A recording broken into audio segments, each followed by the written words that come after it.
नमस्कार, मेरा नाम है सुनील कुमार और आप देख रहे हैं तलाश टीवी। फिर एक और नई और फ्रेश खबर के साथ मैं आपके सामने हाजिर हूं। दरअसल में आज हम बात करने वाले हैं गांडेय विधानसभा क्षेत्र की। गांडेय विधानसभा क्षेत्र में उपचुनाव होने वाला है और यह 20 मई को यहां पर वोट डाले जाएंगे। इसी को लेकर यह चर्चा का विषय बना हुआ है और चर्चा का विषय खास करके इसलिए बना हुआ है क्योंकि यहाँ से कल्पना सोरेन, जो कि पूर्व मुख्यमंत्री हेमंत सोरेन की पत्नी है, चुनावी मैदान में है। आज उन्होंने अपना नामांकन पत्र भी दाखिल कर दिया है। इसको लेकर गांडेय विधानसभा क्षेत्र काफी चर्चा में आया है। वहां की विधानसभा क्षेत्र की क्या रणनीति है, क्या गणित है, किसके जीतने के कितने आसार हैं, कौन इनके विपक्ष में खड़ा है, इन सारे बातों की जानकारी हम इस वीडियो के माध्यम से आपको देंगे। अगर गांडेय विधानसभा क्षेत्र के बारे में आपको थोड़ा भी नॉलेज नहीं होगा, फिर भी हमारे वीडियो को आप ध्यान से देखिए। एक एक करके हर छोटी से छोटी बात आपको हम बताते जाएंगे और पूरी तरह से वहां का फिगर आपको क्लियर हो जाएगा कि आखिर वहां चल क्या रहा है। तो आइए हम स्क्रीन पे बताते हैं आपको। देखिए, सबसे पहले आपको गांडेय विधानसभा क्षेत्र को समझने के लिए आपको देखना है झारखंड के मैप को। देखिए, झारखंड का मैप है और यहाँ पे जो है ये देखिए आपका ये एरिया गिरिडीह जिला का है। इसी में आपका एक जगह जो है गांडेय विधानसभा क्षेत्र है। इसी गिरिडीह जिला में जो है गांडेय विधानसभा क्षेत्र पड़ता है।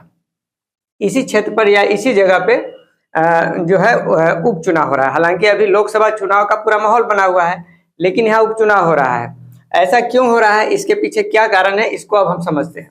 देखिए, दरअसल ये हुआ था कि एक जमीन घोटाला के मामला में सभी को पता है कि पूर्व मुख्यमंत्री जो है जो हेमंत सोरेन है, वे अभी जेल में है और उस मामले को लेकर अभी तक छूटे भी नहीं है। तो जब ये जेल चले गए तो उस दौरान जो है जो जेएमएम जो है, जो इनकी पार्टी है, वहां पर जो है इस बात की खलबली मच गई कि भाई अब जो है मुख्यमंत्री कौन होगा। तो इसको लेकर के चंपई सोरेन और कल्पना सोरेन, इन दोनों के नाम सामने आ रहे थे। तो जिसमें कल्पना सोरेन जो है वो पूर्व मुख्यमंत्री जो हेमंत सोरेन है उनकी पत्नी है, लेकिन कल्पना सोरेन को मुख्यमंत्री नहीं बनाया गया, चंपई सोरेन को मुख्यमंत्री बना दिया गया। इसके बाद जो है अचानक से फिर ये देखा गया कि 31 दिसंबर को, इनको पहचान लीजिएगा, ये है डॉक्टर सरफराज अहमद, जो इसी गांडेय विधानसभा क्षेत्र के जो है ये विधायक थे। समझिएगा इस बात को। ये जो है डॉक्टर सरफराज अहमद जो है, जब जेल गए थे उस दौरान गांडेय विधानसभा क्षेत्र के जो है विधायक कौन थे, जेएमएम के ही थे, आपको डॉक्टर सरफराज अहमद। अब हुआ ये कि जब ये जेल गए तो अचानक से उसके बाद देखा गया कि 31 दिसंबर 2023 को डॉक्टर सरफराज जो है वो कहे कि मैं यहाँ से अब यहाँ से मैं नहीं रहूंगा। इसको उन्होंने त्याग दिया, अपने जो उनका जो विधायकी था उनको त्याग दिया। तो ऐसी स्थिति में गांडेय विधानसभा क्षेत्र जो है वो खाली पड़ गया। कब पड़ा? तो उन्होंने 31 दिसंबर 2023 को, 31 दिसंबर 2023 से लेकर अभी तक गांडेय विधानसभा क्षेत्र खाली है। क्यों खाली है? क्योंकि वहां पर जो डॉक्टर सरफराज अहमद थे उन्होंने अपना इस्तीफा दे दिया कि मैं यहाँ से विधायक नहीं रहूंगा। अब उस समय से जब वो खाली है तो अब यहाँ पे चुनाव होना जरूरी था। तो लोकसभा चुनाव के दौरान ही यहाँ पर चुनाव करवा दिया जा रहा है, जिसको उपचुनाव कहा जा रहा है। अब हम यहाँ पर जो है जो आपका जो गांडेय विधानसभा क्षेत्र है, इस पूरे मामले को समझते हैं कि यहाँ पर जो लड़ाई जो है, अब जो कल्पना सोरेन जो यहाँ से लड़ने वाली है, यह पूरा मामला क्या है और किसका पलड़ा भारी हो सकता है, इसको हम समझते हैं। देखिए, अभी वर्तमान में जो है इस गांडेय विधानसभा क्षेत्र के लिए यहाँ पर जो है आपको इस क्षेत्र के लिए एक कल्पना सोरेन और दूसरे बीजेपी से दिलीप कुमार वर्मा, इन दोनों को यहाँ से उठाया गया, अभी इस वक्त उठाया गया है। लेकिन ये सारा प्रक्रिया को समझने के लिए हम इसके पिछले वाले चुनाव यानी 2019 के चुनाव में चलेंगे, जिसमें ये 4 लोग उसमें इम्पोर्टेंस रखते हैं। आप समझिएगा। देखिए, जब 2019 में चुनाव हुआ था तो डॉक्टर सरफराज अहमद जो जेएमएम के थे, इनको करीब 65,000 वोट आया था। उसके बाद दूसरे नंबर पे थे वो थे जयप्रकाश वर्मा। ये हैं जयप्रकाश वर्मा, इनको करीब 56,000 वोट आया था, 56,168, आप इसको 56,000 मान के चलिए। तीसरे नंबर पे अर्जुन बैठा थे, ये अर्जुन बैठा है। अर्जुन बैठा को 15,361 वोट आया था, जो आजसू के थे।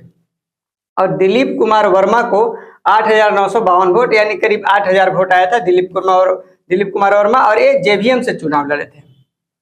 अब बात समझिएगा एक चीज और, कि जिस वक्त डॉक्टर सरफराज अहमद चुनाव लड़े थे तो ये जेएमएम के थे और जेएमएम प्लस कांग्रेस ये दोनों को मिलाकर ये प्रत्याशी थे उस समय।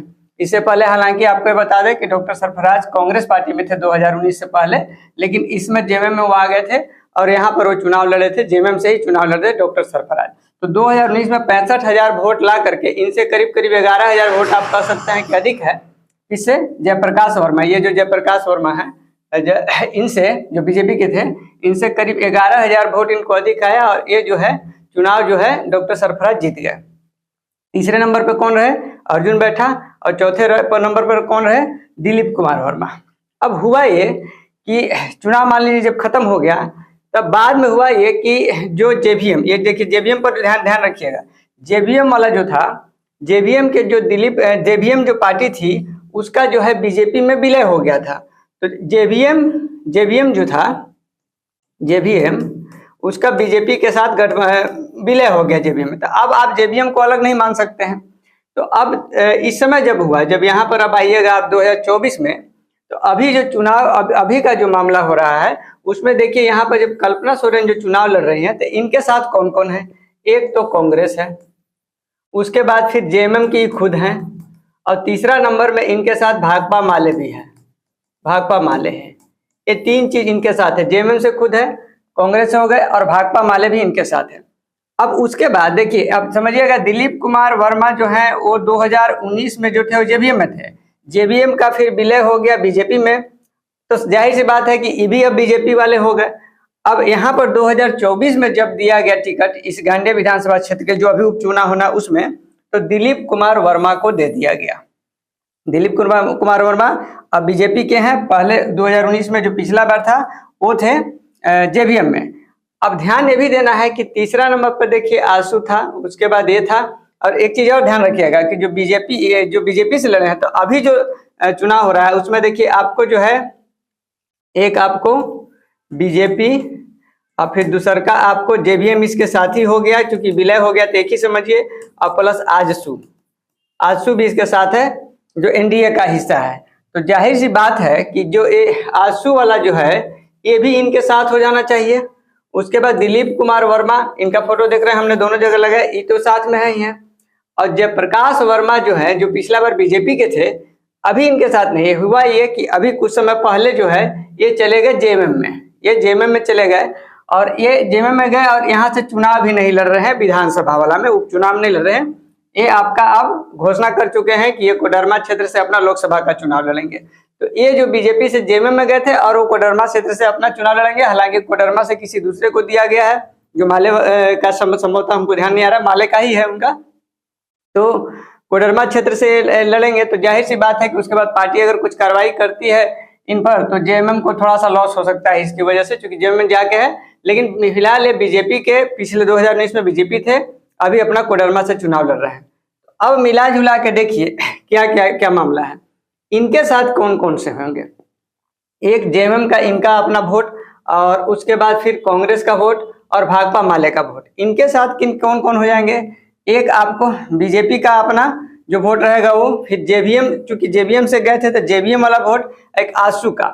अब आज ही क्या हुआ है कि मामला ये हुआ कि जो अर्जुन बैठा पिछला बार थे वो बोले कि भैया हमको 1 2 3 नंबर पर हम थे, तो दिलीप कुमार चौथा नंबर पे थे, तो दिलीप कुमार को क्यों टिकट दे दिया गया? बीजेपी वालों को टिकट दे करके क्यों यहाँ दे दिएगा, हमको क्यों नहीं दिया गया? क्योंकि देखिए अभी जो चुनाव हो रहा है उसमें गठबंधन में आजसू भी है, एनडीए वाला में।